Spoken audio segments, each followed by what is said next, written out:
What I do. I get up, take a shower, have breakfast. I read the paper, brush my teeth. If I have phone calls to make, I make them.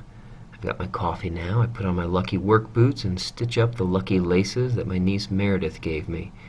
I head back to my office, crank up the computer. My lucky hooded sweatshirt is draped over the chair with the lucky charm I got from a gypsy in Sainte Marie de la Mer for only $8 in francs, and my lucky Largo name tag that came from a dream I once had. I put it on. On my thesaurus is my lucky cannon that my friend Bob Versandi gave me from Morro Castle, Cuba. I point it toward my chair so it can fire inspiration into me. I say my prayer, which is the invocation of the muse from Homer's Odyssey, translation by T.E. Lawrence of Arabia, which my dear mate Paul Rink gave me, and which sits near my shelf with the cufflinks that belonged to my father and my lucky acorn from the battlefield at Thermopylae. It's about 10:30 now. I sit down and plunge in. When I start making typos, I know I'm getting tired. That's 4 hours or so. I've hit the point of diminishing returns. I wrap for the day, copy whatever I've done to disk, and stash the disk in the glove compartment of my truck in case there's a fire and I have to run for it. I power down. It's 3:30. The office is closed. How many pages have I produced? I don't care. Are they any good? I don't even think about it. All that matters is I've put in my time and hit it with all I've got. All that counts is that for this day, for this session, I have overcome resistance. What I know. There's a secret that real writers know that wannabe writers don't, and the secret is this. It's not the writing part that's hard. What's hard is sitting down to write. What keeps us from sitting down is resistance. The unlived life. Most of us have two lives. The life we live and the unlived life within us. Between the two stands resistance. Have you ever brought home a treadmill and let it gather dust in the attic? Ever quit a diet, a course of yoga, a meditation practice? Have you ever bailed out on a call to embark upon a spiritual practice, dedicate yourself to a humanitarian calling, commit your life to the service of others? Have you ever wanted to be a mother, a doctor, an advocate for the weak and helpless, to run for office, crusade for the planet, campaign for world peace, or to preserve the environment? Late at night, have you experienced a vision of the person you might become, the work you could accomplish, the realized being you are meant to be? Are you a writer who doesn't write, a painter who doesn't paint, an entrepreneur who never starts a venture? Then you know what resistance is. From John Lee Hooker, Boogie Chillin'. One night I was laying down, I heard Papa talking to Mama. I heard Papa say to let that boy boogie woogie, 'cause it's in him, and it's gotta come out. Resistance is the most toxic force on the planet. It's the root of more unhappiness than poverty, disease, and erectile dysfunction. To yield to resistance deforms our spirit. It stunts us. It makes us less than we are and were born to be. If you believe in God, and I do, you must declare resistance evil, for it prevents us from achieving the life God intended when He endowed each of us with our own unique genius. Genius is a Latin word. The Romans used it to denote an inner spirit, holy and inviolable, which watches over us, guiding us to our calling. A writer writes with his genius, an artist paints with hers. Everyone who creates operates from this sacramental center. It is our soul's seat, the vessel that holds our being in potential, our star's beacon and Polaris. Every sun casts a shadow, and genius's shadow is resistance.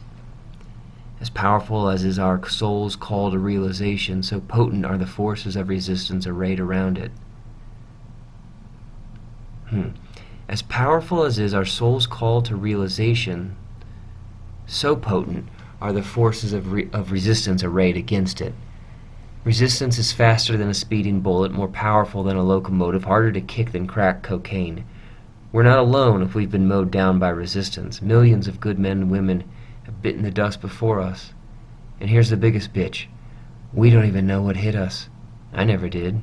From age 24 to 32, Resistance kicked my ass from east coast to west and back again 13 times, and I never even knew it existed. I looked everywhere for the enemy and failed to see it right in front of my face. Have you heard this story? A woman learns she has cancer, 6 months to live. Within days, she quits her job, resumes the dream of writing Tex-Mex songs she gave up to raise a family, or starts studying classical Greek, or moves to the inner city and devotes herself to tending babies with AIDS. Woman's friends think she's crazy. She herself has never been happier. There's a postscript. Woman's cancer goes into remission. Is that what it takes? Do we have to stare death in the face to make us stand up and confront resistance? Does resistance have to cripple and disfigure our lives before we wake up to its existence? How many of us have become drunks and drug addicts, developed tumors and neuroses, succumbed to painkillers, gossip, and compulsive cell phone use, simply because we don't do that thing that our hearts, our inner genius, is calling us to? Resistance defeats us. If tomorrow morning, by some stroke of magic, every dazed and benighted soul woke up with the power to take the first step toward pursuing his or her dreams, every shrink in the directory would be out of business. Prisons would stand empty, the alcohol and tobacco industries would collapse, along with the junk food, cosmetic surgery, and infotainment businesses, not to mention pharmaceutical companies, hospitals, and the medical profession from top to bottom. Domestic abuse would become extinct, as would addiction, obesity, migraine headaches, road rage, and dandruff. Look in your own heart. Unless I'm crazy, right now a still, small voice is piping up, telling you, as it has 10,000 times before, the calling that is yours and yours alone. You know it. No one has to tell you. And unless I'm crazy, you're no closer to taking action on it than you were yesterday or will be tomorrow. You think resistance isn't real? Resistance will bury you. You know, Hitler wanted to be an artist. At 18, he took his inheritance, several hundred kronen, moved to Vienna to live and study. He applied to the Academy of Fine Arts and later to the School of Architecture. Ever seen one of his paintings? Neither have I. Resistance beat him. Call it overstatement, but I'll say it anyway. It was easier for Hitler to start World War II than it was for him to face a blank square of canvas. Book 1. Resistance, Defining the Enemy. The enemy is a very good teacher, the Dalai Lama. Resistance's greatest hits. The following is a list, in no particular order, of those activities that most commonly elicit resistance. 1. The pursuit of any calling in writing, painting, music, film, dance, or any creative art, however marginal or unconventional. 2. The launching of any entrepreneurial venture or enterprise for profit or otherwise. 3. Any diet or health regimen. 4. Any program of spiritual advancement. 5. Any activity whose aim is tighter abdominals. 6. Any course or program designed to overcome an unwholesome habit or addiction. 7. Education of every kind. 8. Any act of political, moral, or ethical courage, including the decision to change for the better some unworthy pattern of thought or conduct in ourselves. 9. The undertaking of any enterprise or endeavor whose aim is to help others. 10. Any act that entails commitment of the heart, the decision to get married, to have a child, to weather a rocky patch in a relationship. 11. The taking of any principled stand in the face of adversity. In other words, any act that rejects immediate gratification in favor of long-term growth, health, or integrity. Or, expressed another way, any act that derives from our higher nature instead of our lower. Any of these will elicit resistance. Now, what are the characteristics of resistance? Resistance is invisible. Resistance cannot be seen, touched, heard, or smelled, but it can be felt. We experience it as an energy field radiating from a work in potential. It's a repelling force. It's negative. Its aim is to shove us away, distract us, prevent us from doing our work. Resistance is internal.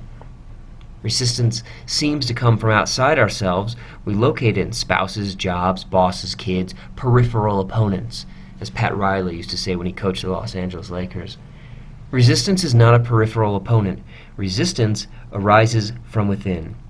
It is self-generated and self-perpetuated. Resistance is the enemy within. Resistance is insidious. Resistance will tell you anything to keep you from doing your work. It will perjure, fabricate, falsify, seduce, bully, cajole. Resistance is protean.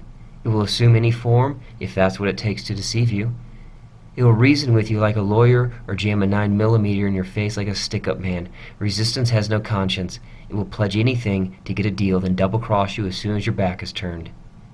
If you take resistance at its word, you deserve everything you get. Resistance is always lying and always full of shit.